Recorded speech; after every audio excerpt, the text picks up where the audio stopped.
What is up, you guys? Welcome back to another video. My name is Chris, as always with me. Liam. And today we have a really special guest, Lauren from Unraveling the Pattern. Say what's up. Hey, what's up? Great to be here.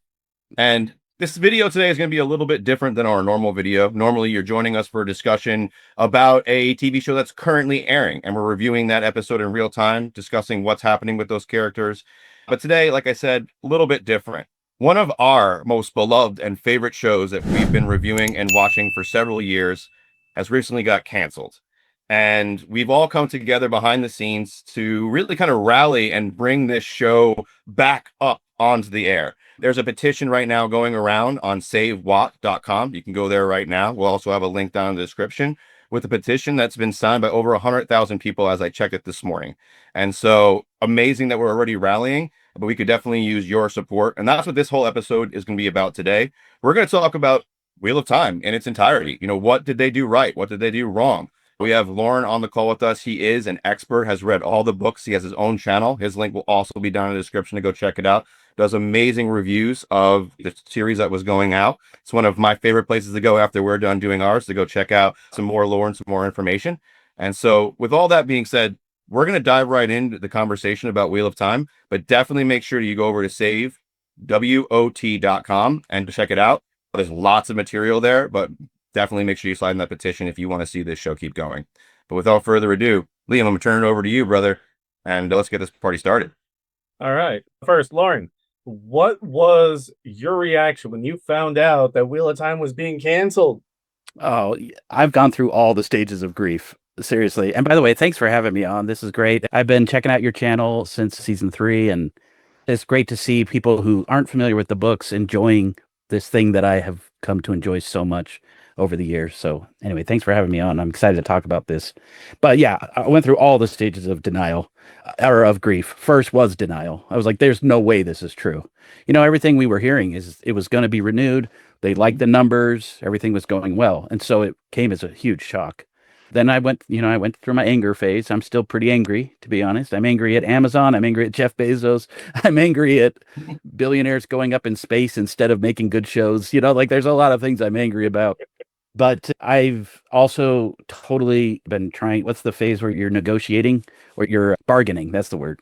So there's been a lot of bargaining. And I think that's what this Save Watt campaign is for a lot of us fans. We know it's a long shot. We know it's not a huge high chance that the show will get picked up by another network or whatever. But, you know, rebellions are built on hope, to quote another show that I've been watching recently. Like, we are hopeful and we're going to keep fighting until the very end because this is just such an important series to us. And the story deserves to get to the end. So that's what the Save Watt campaign is all about, is bargaining, really. We're just hoping that someone will pick this up and recognize the Wheel of Time for what it is so that we can continue to get this great story. And I they say it's money reasons. That's one of the big reasons they say that it was canceled. My personal opinion is if they could get to the end, it will pay for itself. The problem with so many of these shows is especially if you're going to take on a massive series like The Wheel of Time, you have to be willing to get to the end. Otherwise, what are you doing? It's an investment, and it's frustrating for me that if these things aren't a smash hit out of the gate, that they just can them and move on. You know, if it's not Stranger Things or Wednesday or one of these like smash hits, Game of Thrones, they're just not willing to take any risks. And the irony to me is if they'd get to the end, that investment would pay for itself. It could become something like the Lord of the Rings trilogy, where 20, 25 years later, we're still going back and watching those movies again and again because they're so great, you know, and it's built an entire empire where now Lord of the Rings has merchandise everywhere and like, you know, worth billions and billions of dollars. TV shows tend to have bad first seasons. And that's one of the things that people kind of cite Wheel of Time for, kind of why it didn't do so well. They feel that it kind of was limping out the gate. And my personal opinion is like, give it time. They were just finding their stride. I mean, you two know how great season 3 was. How did you feel when you heard the news? For me, well, I saw something on it from like one of my Google newsfeed things. I'm just like, okay, that's probably one of those fake things again. And then when Chris went over and sent it to me, I'm like, oh fuck, it is real. Yeah, Exactly. my initial reaction too was that it was fake news because we live in the age where anyone could post anything, and so I had to do a little research before I got started going through my stages. But yeah, as soon as I realized that it was a real thing, that they really were canceling because we talked about it at the very end of season 3 on our channel. Liam had mentioned like, hey, there's like a rumor that this may not get picked back up, and I'm like, there's no way. After what we just sat through season 3, we watched so much character growth. We actually saw Matt finally coming into his own. Like there was so many great things that had happened just in that season alone. That and then the cliffhanger at the end that left us just waiting for more. I was just like, okay, there's no way. There's no way they're going to cancel this. The fandom is going to scream. And so when I officially saw it was canceled, I just like my heart fell into my stomach. I'm like, there's no way. And then a couple days later, I had seen your video that you beautifully put together about, all the amazing things that this series has put together and put on screen for us. And then I saw that you were also promoting the Save Watt, and I was like, okay, the fandom is up in arms and they do want to see more. And, maybe we can rally them together and do something about this. Yeah, I mean, you mentioned 100,000 signatures in a week. Like that's insane. Those are big numbers. Now, I know that I registered 2 different emails when and signed twice, but and I'm sure some people did that. But the fans are, it's really fascinating to see because there is a big divide. I mean, I've also seen a lot of trolls or what we call trollics in the Wheel of Time space come out of the woodwork more than normal. They were pretty rough season 1, but for the most part, went away, and they're really out in force. And so that's been interesting to see. So many people are putting blame in so many places. Yeah. They blame the showrunner. They blame the bad first season 1. They blame COVID. They blame the recasting of Matt, which frankly did cause a big problem in the show because season 1, in my opinion, as a book fan, kind of petered out. It didn't have the big finale I was hoping for. Now, I know a lot of non-book readers did like the finale for season 1, but for me, I was disappointed. And a big part of that was Matt not being there. They had to rewrite it. Then they said because of the Matt recast, they had to rewrite all of season 2. So season 2 happened very differently from how the books happened because they had all these characters in different places, and that's not how it happened in the book. So, and that's mainly because of the Matt thing. Season 3, for me, as you mentioned, Matt was finally coming into his own. Like it took all through season 3 just to get Matt to where he is in the books. And so I was really excited to see where that was going to go. Not that it's just about Matt. Every character felt more aligned with the books by the end of season 3. And so yeah, it's just a shame. I mean, whatever the real reason, money, greed, the economy being different, I've heard if you got to pick between Rings of Power and Wheel of Time, unfortunately, it's going to be Rings of Power. I don't know what the real reason is other than money, but I've said this a million times. It deserves to be told to the end. It's just so worth it. This is by far the best ending of any story I've read. And, Game of Thrones, the ending was rough. Yeah. As great as that show was, there was no ending in the books yet, and the showrunners kind of wanted to rush to the end, and we all know how that turned out. Game of Thrones is still loved by a lot of people, but imagine if that ending really, hit the nail on the head. That show would have gone down as the greatest TV show of all time. And The Wheel of Time has that potential still. I mean, I just can't imagine a better ending of a story. So, Yeah. I think about this often. Rings of Power, we had the opportunity to go, see it early release, and it was, it's not a bad show. It has really great writing. The cinematography is fantastic. I think the world building that they're doing is great. But does it stick to the books? That's the biggest complaint there too, is that they're taking a lot of great liberties and they're changing a lot of the story, having people in places they normally wouldn't be, or showing up way out of timeline. And so, but yet they're still willing to push that forward. And you brought up a great point on the first time we actually had a chance to talk. You mentioned that something like Rings of Power, even your parents would go see it, right? Or they understand what that world's about. They understand or you say Middle Earth around them, like, oh, I know what that is. A Hobbit, I got that. I know what that is. But if you say Trolloc around most people, probably not the same effect, right? And so what I think would be a really powerful way of maybe bringing more awareness, and this is for everybody watching the video. When I sat down with Game of Thrones, we can all agree, phenomenal series. If you're into fantasy, if you're into this kind of genre, it's a phenomenal series. I've sat down with so many people and tried to get them go through that first episode, and they would not go past episode 1 for their own personal reasons. And if you've seen the series, I don't got to go deeper than that. You know what's going on. But the people that would go to episode 2, episode 3, and follow the story just long enough to actually catch on to the meat and really start moving through what was happening, they were hooked for life. yeah. And so what I'm saying is that we can make the word like Trolloc and Aes Sedai and, the One Power just as predominantly known as Hobbit or Middle Earth if we just kind of reframe it slightly for the people we're sitting down with and being like, it may take a moment, just like Game of Thrones, or, pick your other one, Rings of Power season 1, but it will pick up. And when it does, boy, are you in for a ride. Yeah. Right. And if we can get people to kind of get into that frame of mind, I think that could help greatly with building out this new fandom that Amazon's dropping the ball. I was one of those people who refused to watch Game of Thrones because I couldn't get into it after watching episodes 1 and 2. It wasn't until later on when someone's like, "No, that's where you screwed up. You got to get past like 3 and 4, and then you're golden." And sure enough, they were right. Maybe power suggestion, I don't know. But as it stands for Wheel of Time, for me, I've never read the books. I had to rush through seasons 1 and 2 because before we start to review it, Chris was a fan. But before we start to review it, I had never heard of Wheel of Time before. So I rushed through seasons 1 and 2 in probably like less than a week's time. So I just pushed through both seasons of that. And for me, I was a little lost, but I kind of appreciate as a non-book reader, I guess, not them nailing it out of the park to begin with, because it was still just good enough for me to be interested and hooked from season 1. That as it got to season 2, it got better. As it got to season 3, it got even better. And so that's why I was like, what the fuck? How do you do that? You had a slow, gradual climb to making something truly amazing, beautiful scenery, wonderful characters, both good, evil.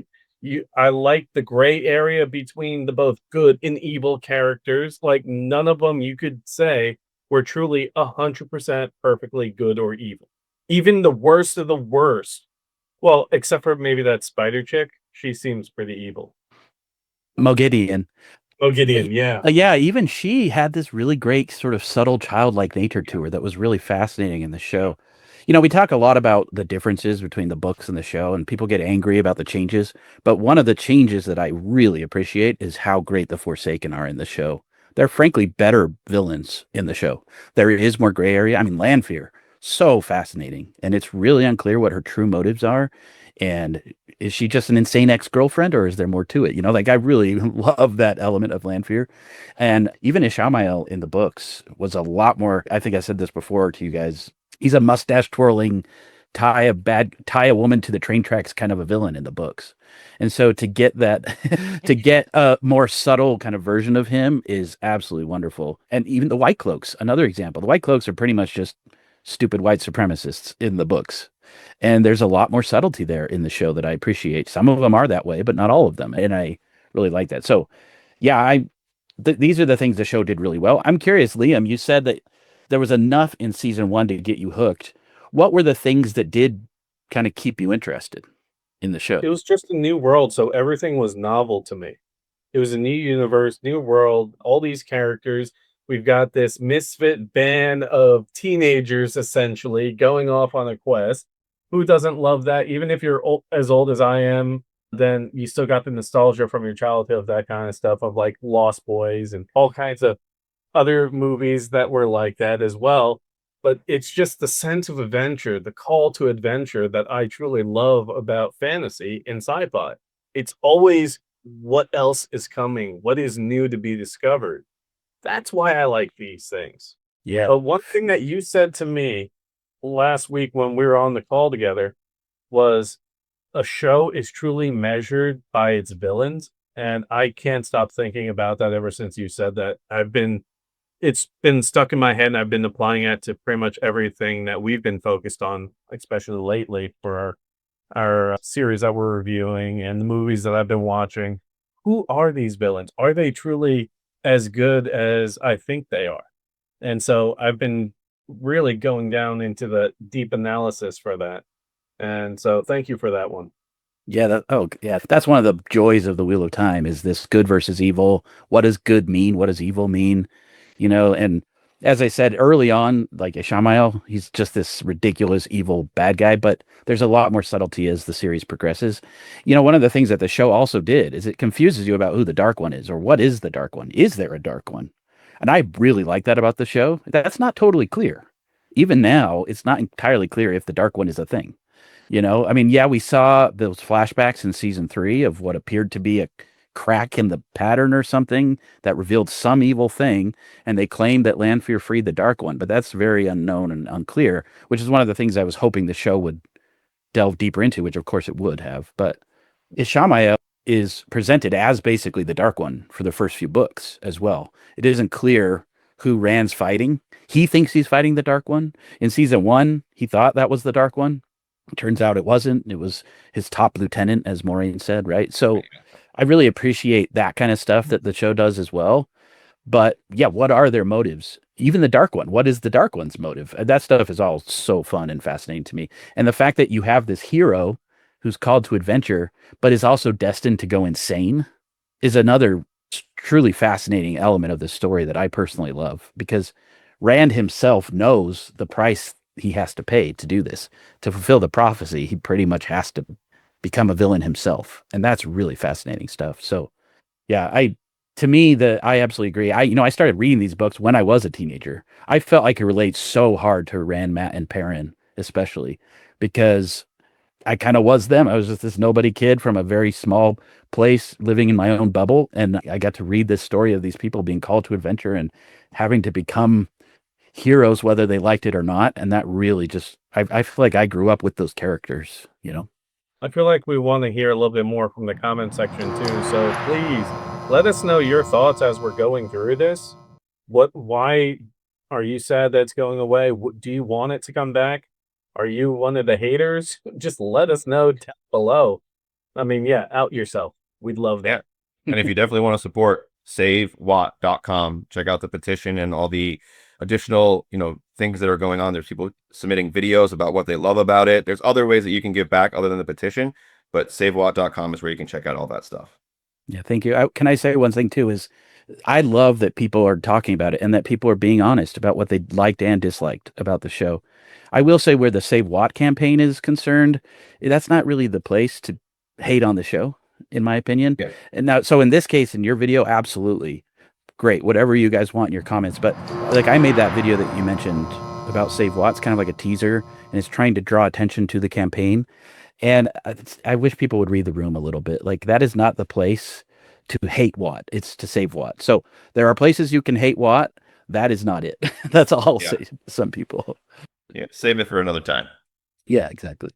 So the cost of fantasy. Let's talk about this high budget and whether they hit their mark. Did they waste their money with these exotic locations? Because you had mentioned that you had traveled, Eastern Europe or something? Prague.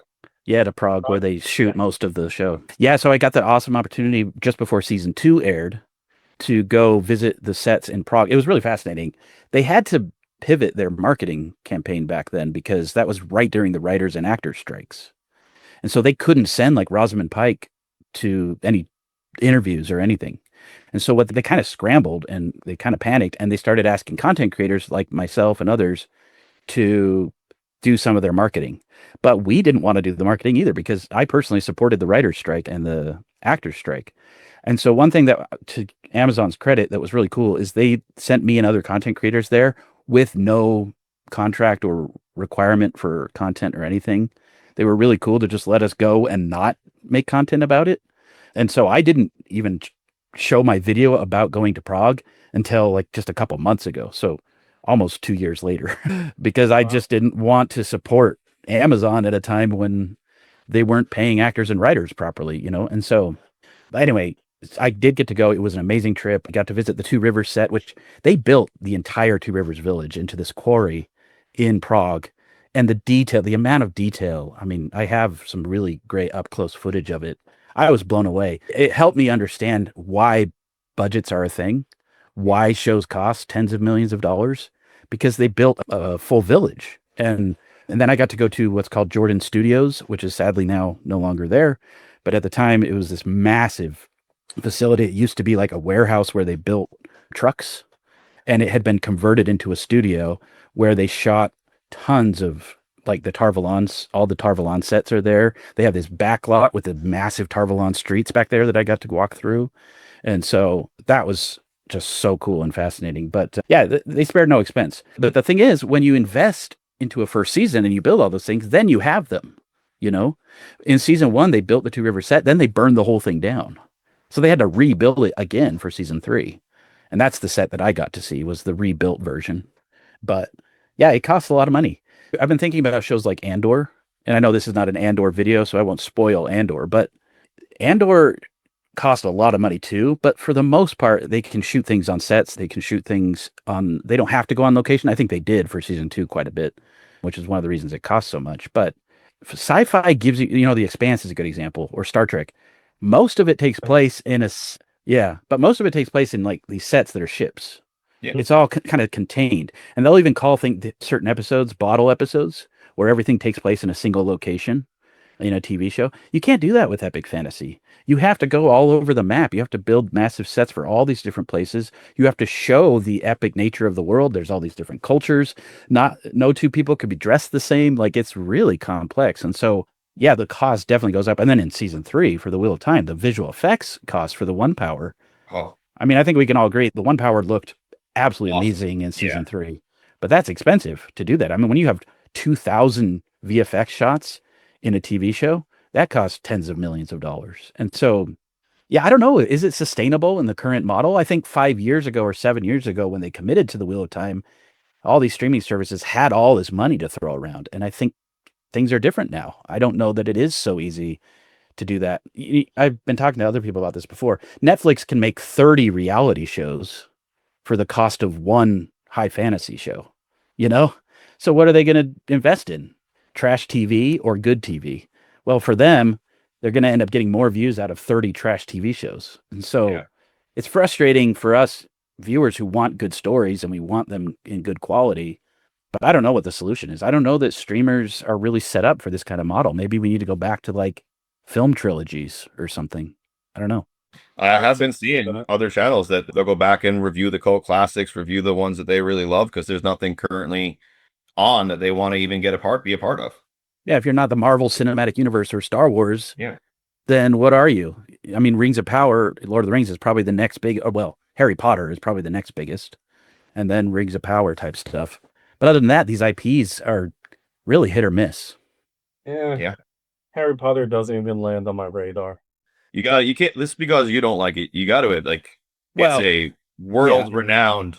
Yeah, I know. Yeah. Everyone seems to love that, but for some reason, I just could never get into it. Yeah, that's one of those things, time and place, right? Like, depends on when you read them, probably. I mean, look, HBO just committed to redoing the entire Harry Potter series. They just announced like a week ago the cast for Harry, Hermione, and Ron. Like, it's happening, and Yeah. there's a whole lot of controversy around all that because of J.K. Rowling and everything, but it's going to make billions of dollars, no question. Yeah. So, do you think that the series Wheel of Time can find its home in a new location, maybe a different streaming service?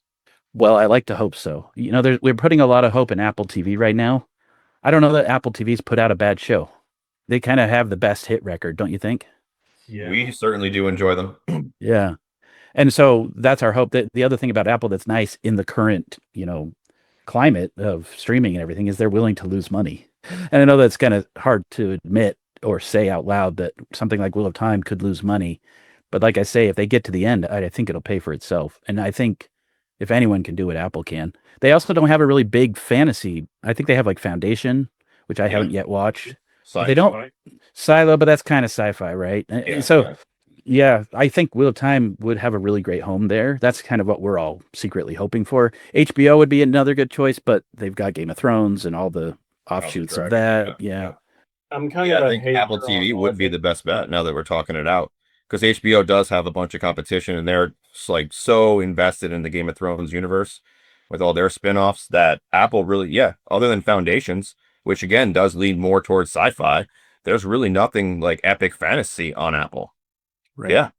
As an Apple hater, I have to say Apple TV is the one thing that I think they did right. I just thoroughly dislike the iOS operating system, so I don't want to use anything that operates on that.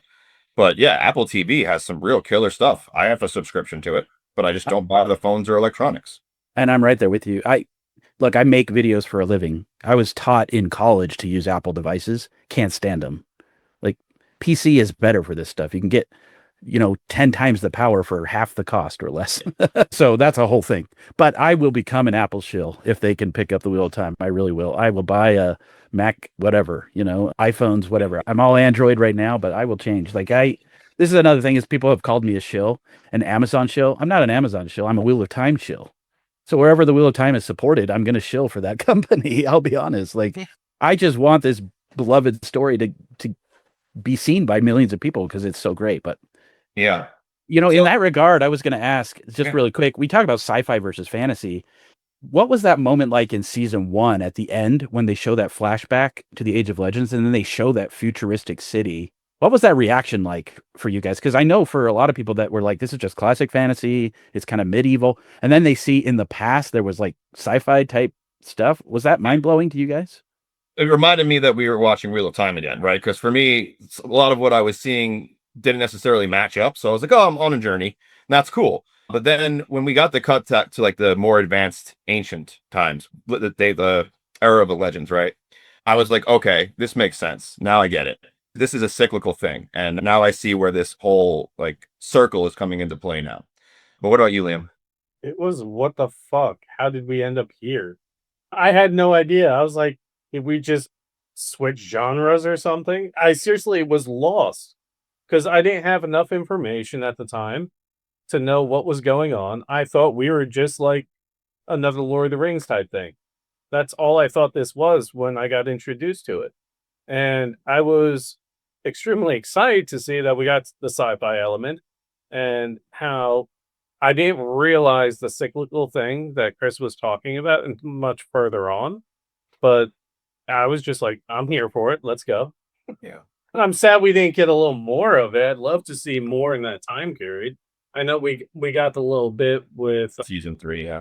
yeah, that was cool where we got to see the choice and how the dark power whatever came to be and released into the world. And I was like, okay, following this. But I would love to see more of that sci-fi side. I want more of that. And I was hoping that in the next season we were going to see more of these flashbacks and see realities kind of blend together and cross over a little bit more. That's where I mentally saw it going myself. Cool. Yeah, so that's one of the things that is also one of the reasons why Wheel of Time is such a great story is because Robert Jordan was very scientific and he really liked mixing actual like physics and things of that nature into his magic and everything else. And so the sci-fi elements are some of my favorite bits. Not everyone likes that. Some people are like, no, keep it fantasy, but I really like the blending. And there was a little bit of that obviously in those flashbacks, but also with Matt when he went through that door frame and found that weird fox creature and like, what is that all about? Like there's other worlds. I was so there's confused. Yeah, and it's meant to be confusing. At the same time, there should be more explanation for that if we get more episodes, but that's the kind of stuff that I latch onto because it's so otherworldly, it's so strange. Is there like space travel? What's going on? That stuff's really exciting to me. So this is another reason why I want the show to continue because there's so many unanswered things that need more answers. When we saw that fox creature, the first thing in the middle of watching the episode at my house, I messaged Chris. I was like, what the fuck was that thing? I completely missed where this thing was mentioned before. Where the hell did this come from? Yes, and for me as a book fan, I was like, we better get the foxes. We better get the foxes the whole time for literally 2 seasons because I was hoping it would happen in season 2. I was fighting for that, hoping for that. And there was so many arguments behind the scenes with fans like, there's no way they're going to do that. It's too weird. And so when they did it, I was so giddy and happy. I was so excited. There are a lot of hints about it, actually. If you go back and watch, there's a lot of little hints that it's coming, but it's still like, what is going on? It's meant to be confusing. And just like Matt at the end, he's like, what's going on? Like, that's kind of how you're supposed to feel. And so, yeah, the conclusion to that, if they get there, it will be worth it. When Lanfear opened up that rift and the crack and let the Dark One through or whatever, my thought around it, because she seemed to be a scientist, and I thought it was just almost like an analogy of dark matter. That's how I saw it as. Like the dark matter was this evil thing that they were talking about. Like in modern day scientific terms, dark matter. That's what I thought they were referring to the whole time. Yeah, and that's again, that's meant to be kind of vague. Like, what is the Dark One? Is the Dark One an entity? Is it a force? Is it a black hole? Is it dark matter? Like, what is it? That's all intentional. So what I love about the Wheel of Time too is Lanfear was always ambitious, but she was a scientist. She wanted to be recognized for doing good in the world. So when she thought they had discovered some new power that could be used equally by men and women. And so she was excited to get that power to the people as a sort of like savior. Unfortunately, what she didn't recognize is by ripping that, what they call the bore in the pattern, it released, or it gave the Dark One, whatever that is, the ability to influence the world. And so true evil was basically reintroduced into the world, which eventually led to the destruction of the world, a huge war, and then Lews Therin, the dragon, trying to stop the Dark One. And so, yeah, that's a lot of stuff that's gone unexplained. We probably don't want to get into like spoilers related to what's coming next, but I will say that's a big question. Like, is the Dark One just a destructive force?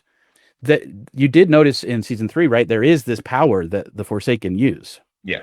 That is not the one power. It's what she calls the true power in that flashback. Some sort of evil, black, inky power, not the same as the corruption on the men's half of the one power. That's different.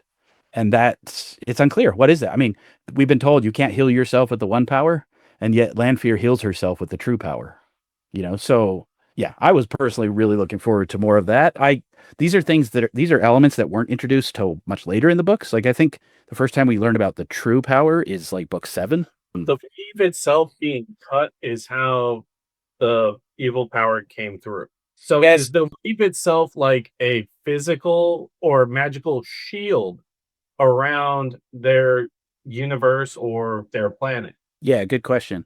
So in the Wheel of Time, the idea is that the wheel turns, it creates a pattern. This pattern is made up of trillions and trillions of threads. Each thread is a person, a place, or a thing.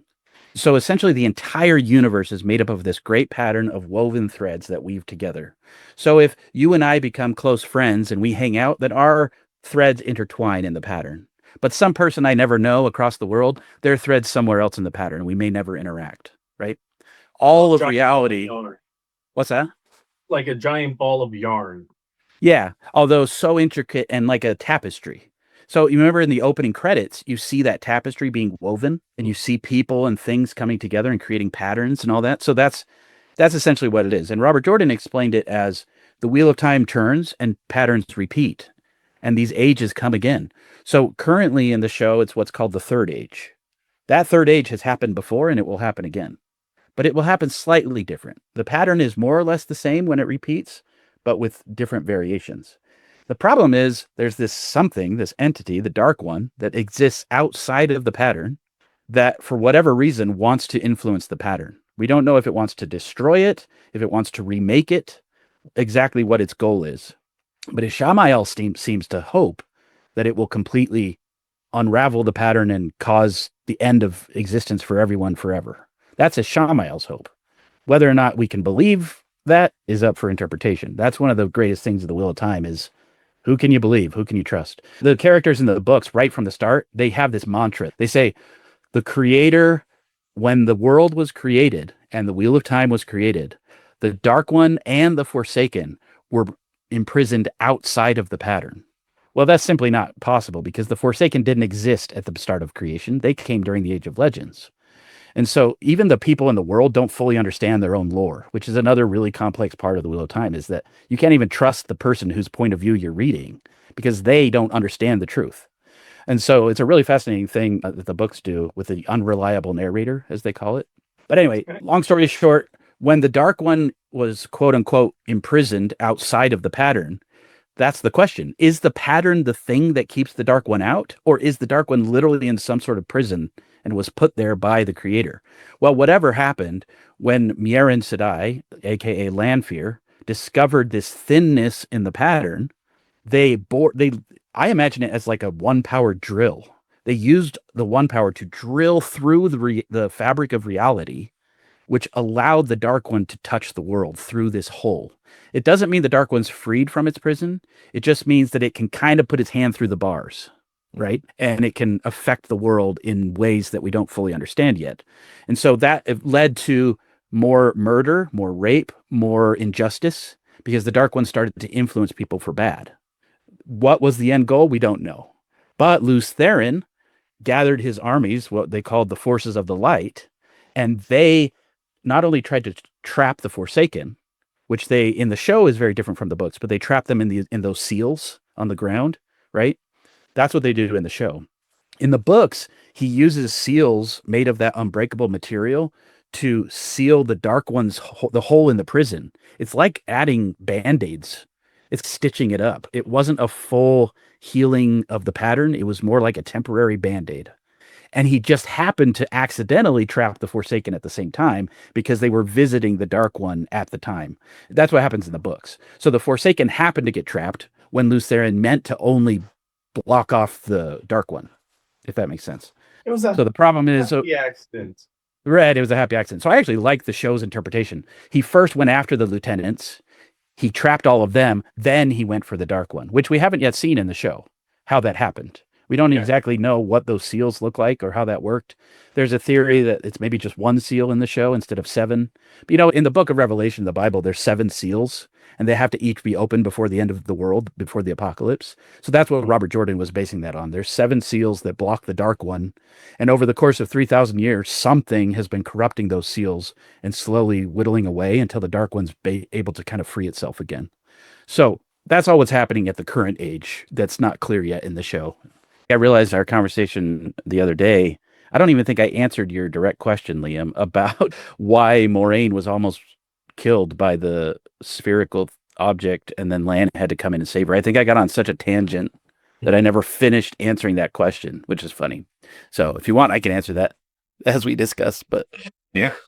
So for me, the question was more about the addiction of the power. yeah, and I guess we did talk about that. What I was going to say, though, is in the books, when you're using an object of the one power to help magnify your abilities, you can't burn yourself out from that. It's got a built-in buffer or protection that prevents you from killing yourself by drawing in too much. But they did away with that in the show to try to raise the stakes and to make it more interesting. And so, like in Moraine's case, she would have accidentally drawn in too much and burned herself out if Lan hadn't intervened at that moment. At least that's how I read the scene. So I actually kind of like that change. Then some people were like, but why Latra, the ancient Aes Sedai who used it earlier when she made the glass columns, she didn't have a problem. So why did Moraine have a problem? And I would just say, well, Latra was a much more powerful Aes Sedai who was used to that kind of power. Moraine had never felt that amount of power before. You know, it's like she'd always ever. What's that? Who created those objects? Yeah, probably Latra or some of the Aes Sedai in the Age of Legends created those. So they didn't only know how to handle that amount of power, but they knew how to create the objects that allowed them to use it. So Moraine has been drinking from a trickle all her life of the one power. And then suddenly it was like, you know, a raging river of power. It nearly overwhelmed her. And in a sense, Lan had to like pull her out from the river to save her. That's how I interpret it. I like that explanation. Following the river analogy, keep her from drowning, essentially. Exactly. Or being swept away. And in the books, I know I'm already getting tangential, sorry, but in the books, that's how they compare the male half versus the female half of the one power. You know, Moraine says you have to surrender to it. At the very start of the show, they show Egwene fighting the river in her little ceremony. And it isn't until she sort of gives into the flow and surrenders to it that she suddenly finds peace and is able to float down the river without drowning. That's how the female half of the one power is described in the books. You have to give into it. You have to surrender. And to be completely frank, Robert Jordan intentionally compared male and female differences with one power to male and female orgasm. Like a woman has to fully free herself and give into it and completely let herself go. And for a man, I mean, it's described for a man as like constantly fighting this raging torrent inside of them. And if they give in any second, they die or in climax, whatever you want to say. Right. So in the case of like men, it's a constant struggle. So that discussion between Rand and Moraine in season 3, where he's like, never surrender, never give in. And Moraine looks at him like, are you insane? That there's a lot of subtext there that isn't described, but in the books, that's essentially what's happening. Moraine and Rand cannot understand each other when it comes to using the one power because the fundamental differences of how men and women channel it. And that's a huge part of the books. And so I would say, you talked about of all the things that I'm kind of, I don't know about disappointed in, but I wish the show had done better. It's that. It's that clear distinction between men and women and how it differs. And I know that in today's day and age, you can't have such a clear binary like magic system. It's all about catering to all kinds of people. And I get that. But that's to me one of the things that makes the Wheel of Time so strong is that sort of binary nature of the magic and them learning to work together anyway, despite the differences, right? It's that balance that the Wheel of Time requires that's been missing in the world. The pendulum has swung too far the other way. Men were in charge. Now women are all in charge. Both of those things are wrong.